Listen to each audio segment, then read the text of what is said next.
We are officially kicking off our end of year prep. That means it's time for our annual life audit, looking at where things have gone great and where they've taken a hard right turn. And I'll be honest, I was fully prepared to talk through how to do a life audit today. But as I was doing my own and as I was preparing this episode, I realized that a lot was coming up for me. And a lot of it was sadness and feeling like I was hitting kind of a new rock bottom. And it wasn't something that I could just simply shake off or walk away from or pretend to sit here and smile and be like, ooh, isn't this great to do a life audit? And this feeling isn't uncommon when you're reflecting on your life and the progress you have or haven't made. And when you're exploring new opportunities and trying to live a more expansive, less fearful life, you're going to open yourself up to more critique from yourself and to others. But there's something that lingers, something that kind of keeps pushing you forward. And that's honestly this question of what if it does all work out? Hi, everyone, and welcome to Taking Up Space with Jordan. I'm your host, and every Sunday, I like to pop in and get cozy with you for a little chat. And I started this podcast to inspire women and anyone who has ever just felt a little bit different to go out and try to live their dream life. This year, I really put myself in the trenches and I started posting on YouTube more frequently and changing my video release dates. I spent hours upon hours drafting and creating videos and content. But I did something that I think can be a lesson for all of us is that I put so much effort into only one part of my dream life that I neglected the other parts, the love, friendship, community, financial well-being. And when I was doing my audit to share with you all for what was supposed to be this episode, I found that I wasn't happy. I was intensely angry. I was disappointed and deeply sad at what my life had become. This isn't to say that I haven't had a great year. It's more of an honest realization that I wanted to share the realities of building your dream life. So you can pause and reflect on your own dreams. So today, let's talk about the cautionary tale of Jordan's 2025 in the mindset shift that has been lingering for me all year, but I had to finally realize in order to show up for today's episode. So I am going to talk about how to do a life audit in next week's episode, so that is coming, but I did mine so that I could be well prepared. But like I mentioned, I was upset, I was disappointed, and I ended up crying in a Petco parking lot. I was unable to regulate myself and couldn't shake the feeling of deep disappointment in myself. And I want to be transparent that it's completely okay to have one of these moments or even a couple after you do a life audit or honestly throughout the year. When you set the bar high for yourself, what you're actually sometimes doing is setting yourself up for eventual disappointment because that high bar is just going to be out of reach sometimes, or you're going to burn out, which is exactly what we are trying to prevent. Well, this year, I realized that I had neglected a whole slew of parts of my life. I wasn't doing my financial audits each month. I wasn't checking in with friends anymore. I was hiding away in my cozy little home with my dogs and cat, and I was just podcasting. I was only focusing on one part of the dream. And the thing about our dream lives is that they are encompassed by friendship, by community, financial stability, self-love, romantic love, platonic love, and success in career. However, you measure success, to be so clear. But I was only focusing on two of those things, self-love and career, which is podcasting. Out of the 7 things I listed, only 2 had become not only a priority, but all-consuming. I canceled plans. I told myself dating just wasn't a priority. I told myself I would do my financial audit next week. It was an excuse after excuse until recently when I sat down with so confident thinking, wow, I'm doing great. This is about to be fantastic. But when I used my little wheel of life, which I will show y'all how to use next week, I was scoring so low. Romantic life, 0. Friendship, maybe a 3. Because I was only communicating with 3 or so of my friends lately. And while those are deep and meaningful relationships that I cherish, I had neglected my other friends. I hadn't been holding up my end and they were beginning to fade away, which is on me because I wasn't the one communicating. When you're doing these types of audits, we sometimes blame others or circumstances, but I always go back to a quote, one of the few that I remember from my childhood, and it's choice, not chance, that determines your destiny. Meaning we make choices every day that will create our fate. It is not up to the universe to fix our problem or others. The universe can give us signs, but it's up to us to act on those And that's where my lesson for you today comes in. Don't focus all your energy on one section of your life. Or if you do, be prepared to deal with the potential consequences of that, whether they are negative or positive.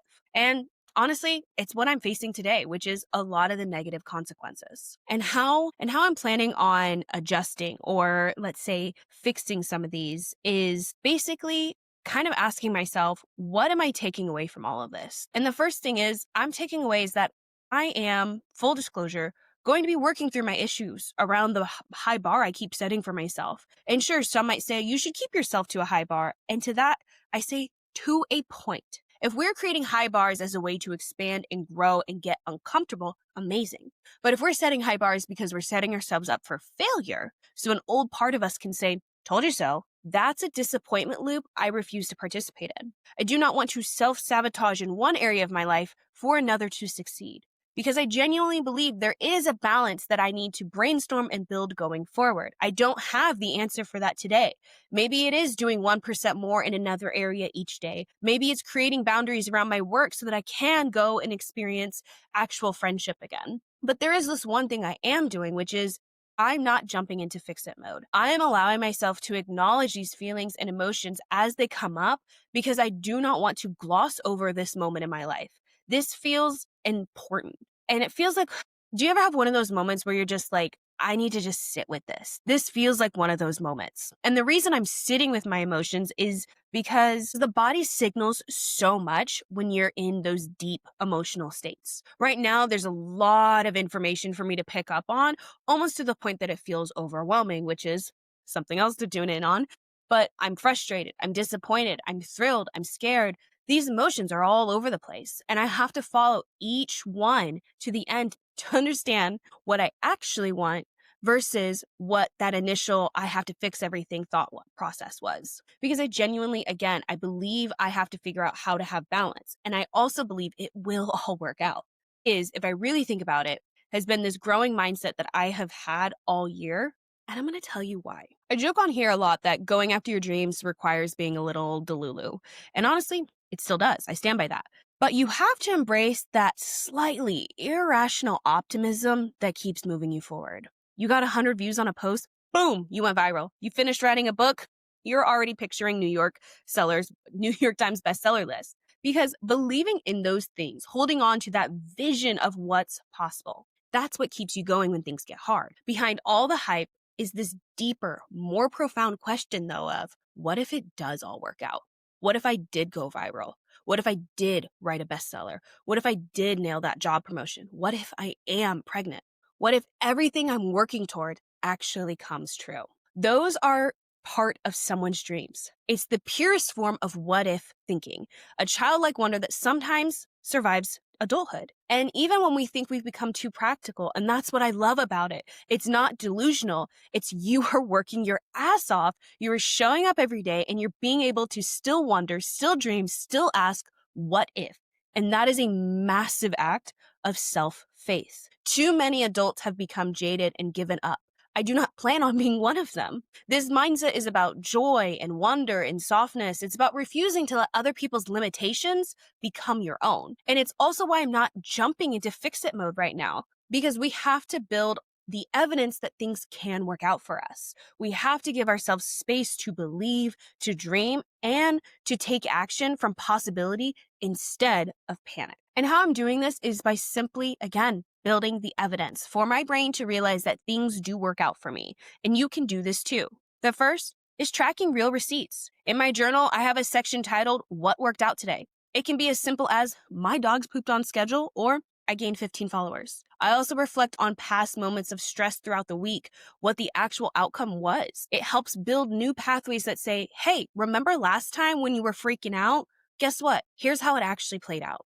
The other thing I like to do is time capsule exercises, which means comparing where you are now versus to where you were 1 or even 3 years ago. Usually the answer is going to be that you're in a better place.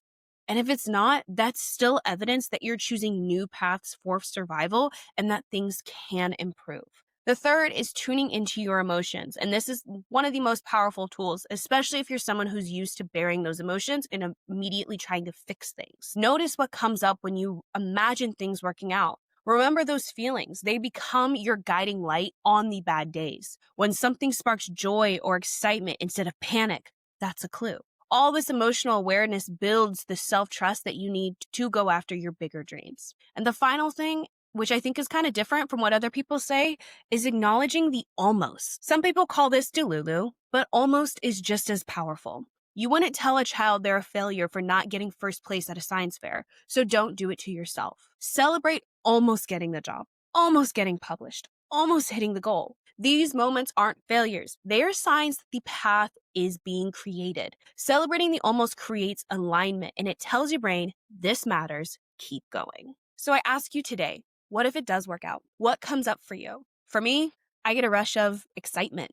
I feel the weight lift. I feel secure and aligned. Those are the feelings I'm chasing when I'm going after my dreams. And the feelings that come up for you should be your guiding lights. Our lives will take us through many obstacles, emotions, highs and lows. I was feeling low this week, disappointed in myself, felt like I couldn't get anything right. But that doesn't mean that I should give up.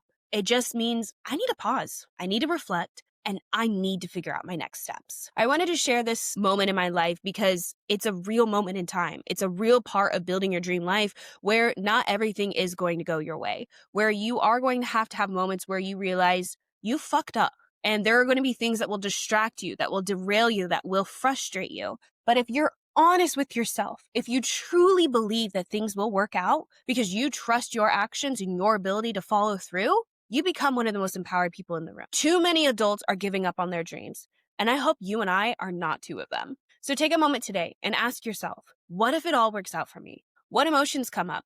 Write them down, sit with them, and let them guide you toward what you truly want, not what you think you should want. Thank you so much for tuning in with me today. Next week, I will be walking you through how to do your own life audit using the Wheel of Life chart plus a couple other tools. Until then, sit with that question. What if it all works out? And see what comes up for you. I'll see you next week. Kisses! Oh, hey, before you go, I want to remind you of something super exciting. My Dream Life Vision Journal is officially available on my website today. I created this journal because I was tired of dreaming about my dream life without actually knowing how to build it. This isn't just a notebook full of blank pages. It's guided prompts, vision mapping exercises, and space to actually put your dream into motion. Whether you're trying to get clear on what you want, build new habits, or reconnect with the version of you that believes anything is possible, this journal is your roadmap. Inside, you'll find sections to visualize your dream life, break it down into aligned goals, track your progress, and remind yourself to dream bigger, even on the days where you just want to say, this sucks. So if you're ready to stop keeping your dreams in your head and start putting them on paper, go ahead and grab your copy. They are completely virtual, but you are able to print them out if you want to at www.takingupspacewithjordan.com. The link is in the show notes. Go ahead, invest in your vision, and your dream life starts with one page at a time.